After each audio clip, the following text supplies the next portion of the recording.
તો ડીઝલનો ડંખ અને ધરતીપુત્રો ચિંતામાં આવી ચૂક્યા છે। ધરતીપુત્રોને આ એક મોટો ફટકો લાગ્યો છે, કારણ કે ડીઝલનો વપરાશ જ્યાં ખેત પેદાશો માટે થઈને પણ થતો હોય છે અને તેવામાં ડીઝલની અછતથી ખેડૂતો પરેશાન છે। કઈ રીતે અછત ઊભી થઈ તે પણ સમજવું જરૂરી છે, કેમ કેટલાક વિસ્તારોમાં છે તે પણ જાણવું જરૂરી છે।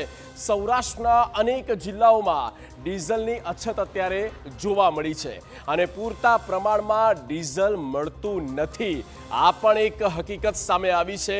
કેટલાક વિસ્તારો એવા છે જ્યાં ડીઝલ માપીને આપવામાં આવે છે, મર્યાદિત આપવામાં આવે છે અને કેટલીક જગ્યા પર સ્ટોક ઓછો પડ્યો હોય તે પ્રકારની પરિસ્થિતિ પણ ક્યાંક ઉદ્ભવી રહી છે।